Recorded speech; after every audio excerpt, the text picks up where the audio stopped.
जी बिस्मिल्लाहिर्रहमानिर्रहीम। Dear student अस्सलाम वालेकुम। जी तो प्रॉमिसरी नोट के हम एसेंशियल एलिमेंट या करैक्टरिस्टिक्स या फीचर पढ़ रहे थे।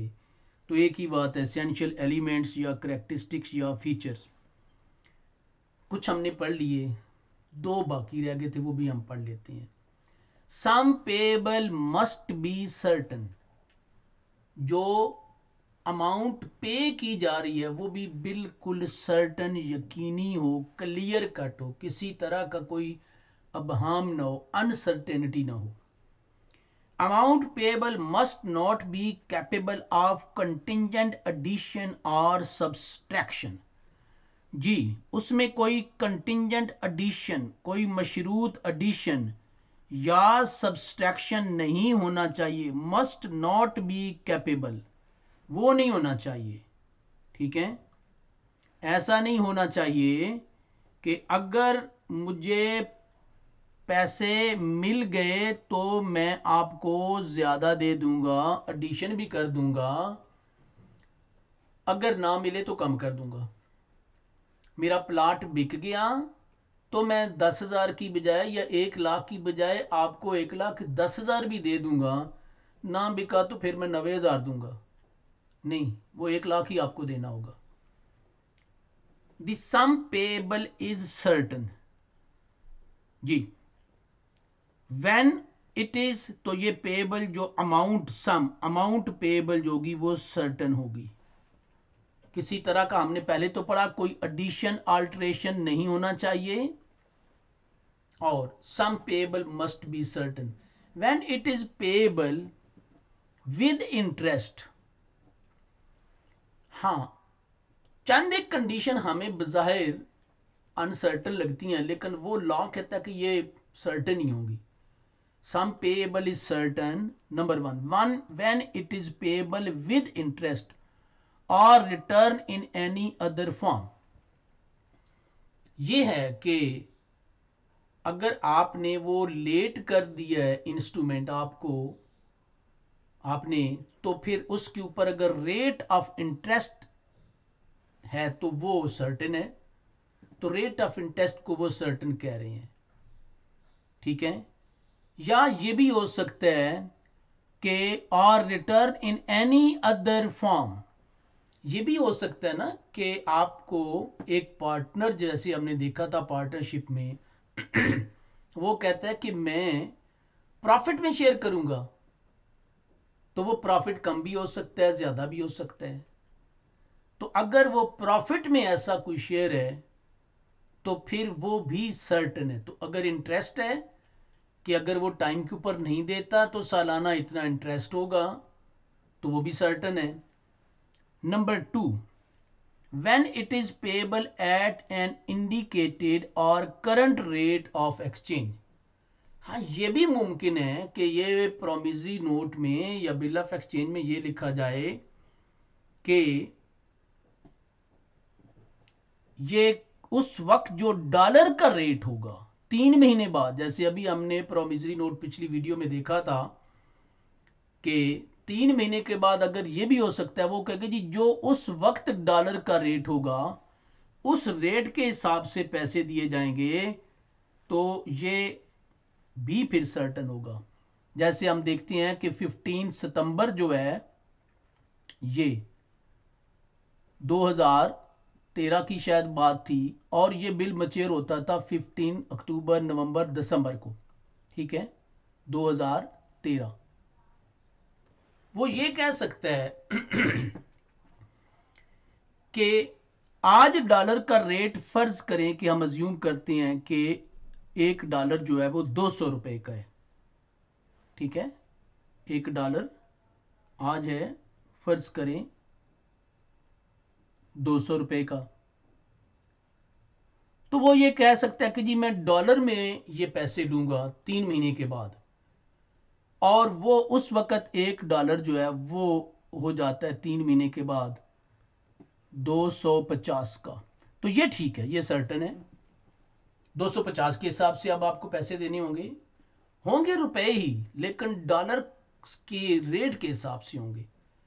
जी, number 3, when it is payable in instalment, हाँ अगर ये इंस्टॉलमेंट में है तो अगर आप एक इंस्टॉलमेंट नहीं देते हैं तो नेक्स्ट आपको फिर वो पिछली वाली भी इंस्टॉलमेंट देनी होगी, with a provision that on default being made in payment, आपने डिफॉल्ट किया, एक आपने इंस्टॉलमेंट नहीं दी, the balance unpaid shall become due, तो फिर आपको पिछली इंस्टॉलमेंट भी जो बैलेंस है वो भी देना होगा, तो वो भी अनसर्टन नहीं होगा। और अगर लेट हो जाते हैं तो उसके ऊपर अगर कोई इंटरेस्ट भी इन्वॉल्व है, वो प्रोमिसरी नोट में बिल ऑफ एक्सचेंज में लिखा हुआ है, तो वो भी अनसर्टन होगा। तो तीन चीज़ें हमने यहाँ पे पढ़ी, एक इंटरेस्ट या किसी और return and any other form, profit की सूरत में भी हो सकता है। दूसरा ये है कि इसमें एक्सचेंज रेट से रिलेटेड भी हो सकता है कि जो उस वक्त रेट एक्सचेंज रेट होगा उसके हिसाब से पेमेंट होगी। और उसमें यह भी हो सकता है कि अगर इंस्टॉलमेंट है तो एक इंस्टॉलमेंट अगर नहीं दी है तो फिर नेक्स्ट वो बैलेंस इंस्टॉलमेंट जो बचती है वो भी देनी होगी। नोट, ए प्रॉमिस टू पे इज नॉट कंडीशनल, तो प्रॉमिस टू पे जो है ना वो कंडीशनल नहीं होगा, ठीक है, अनकंडीशनल होगा। Nor is the sum to pay uncertain, जो सम, तो प्रॉमिस भी अनकंडीशनल होगा। ये नहीं होगा कि जी ठीक है मेरा मूड अच्छा होगा, मौसम अच्छा होगा, या मुझे पैसे उधर से मिलेंगे, मेरा प्लॉट बिकेगा, ऐसा नहीं है। फिर सम जो होगा, जो अमाउंट पेएबल है वो भी सर्टन होगी, अनसर्टन नहीं होगी। अगर 1 लाख है तो 1 लाख ही होगा, उसमें से कम ज्यादा नहीं होंगे, by reason of it being subject to the adjustment of profit.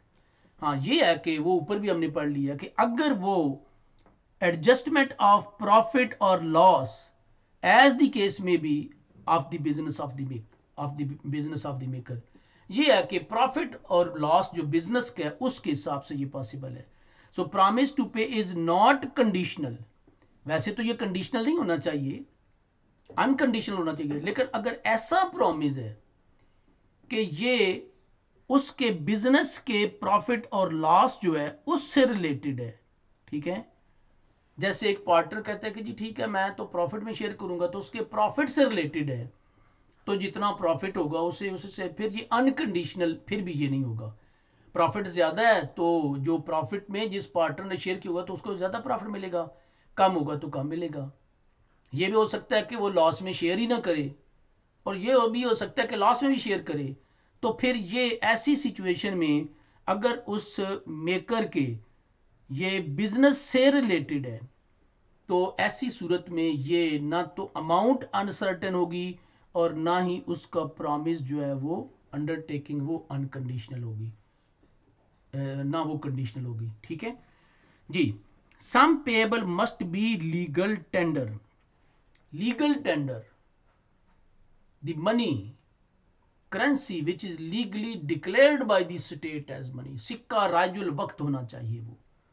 A promise to pay certain amount, ये खुद से ही लग गई है निशान, ये जी, कई दफा होता है ना कोई हाथ लग जाए या ये कफ वगैरह उससे भी आ जाता है जी।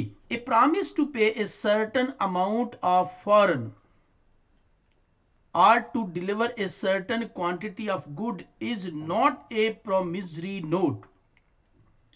फॉरेन करेंसी या गुड्स, मैं आपको इतने डॉलर दूंगा, मैं आपको इतने लैपटॉप दूंगा, तो ये जो है ये प्रोमिसरी नोट नहीं होगा।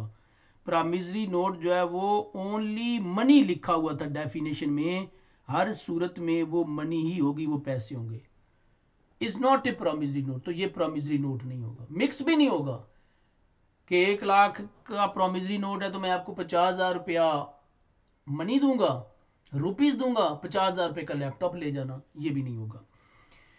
Thus an instrument signed by A, I promise to pay B ₹500, ये 500 ये तो होगी जी मनी, यहां तक तो ठीक है। And to deliver him a black horse, अब ब्लैक हॉर्स जो है वो मनी नहीं है, तो ये प्रॉमिसरी नोट भी नहीं है।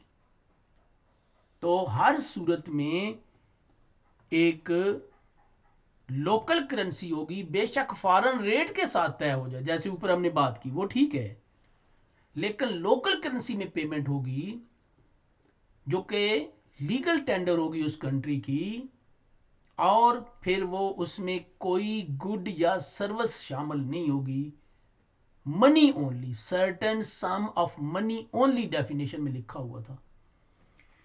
चलें जी, तो ये हमने एसेंशियल जो है वो पढ़ लिए, तो आगे बिल ऑफ एक्सचेंज शुरू हो जाता है, वो इंशाल्लाह हम नेक्स्ट वीडियो में स्टडी करेंगे। अल्लाह हाफिज।